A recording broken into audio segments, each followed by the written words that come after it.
Hello my friends. It's been a while since I made a video because I've been very busy with work and everything and life and stuff.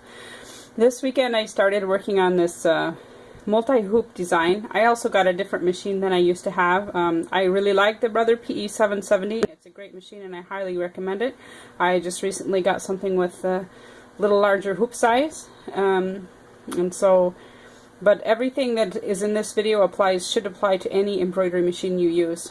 This is a big design. There are 5 separate designs arranged for a pillow. I open this, I want to change the hoop so I can see it. I'm going to go to Tajima, and I'm going to go all the way down to this 14 by 17. So if you have a 14 by 14, this will make a 14-inch pillow, essentially, is what I want to make. And I want to make it with these designs organized in this way. So, once I have this, and I've arranged it in this big design, and this will save as a DST file. It will not save as a .pes file or .jef or .art or anything else. This is a basic file that will save as a .dst file because it is just for planning purposes with SewWhat Pro. So now what I can do is this first part, this is a registration line. And now I can just control click all of these. You probably shift click too, but I'm doing this with one hand, and shift click is more than my little tiny hands can handle.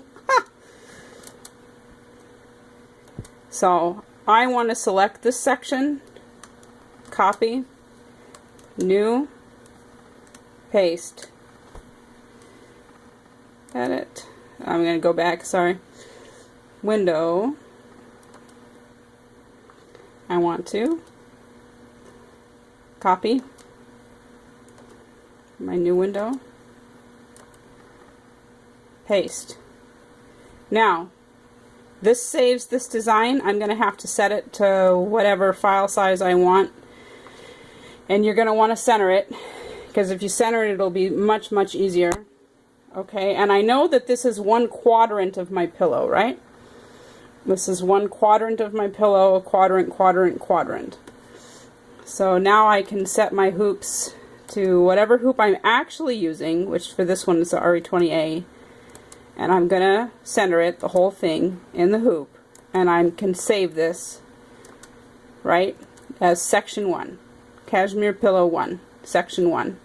Right? And I can do that. I've already done it. You can see 2, 3, 4, and then I have my center, which I have this is 2 different ways, the center with this and the center with M. But anyway. So that's what you do. You make your overall design, and then you take each section and you save it into a new file. So you'll have 5 files for this pillow.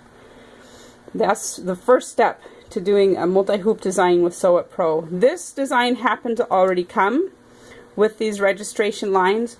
The registration lines are kind of like a bonus. Alright? They're like a bonus. For this design, it's fairly easy to line everything up. So the registration line is a bonus. And since I have this registration line, I could actually just delete everything and save that registration line as its own file. So if you have any design with the registration line that's been digitized for multi-hooping, remember that you can always delete everything and save just that line as its own file, just like a basting file. And you can import that to your machine just as a basting box. So keep that in mind.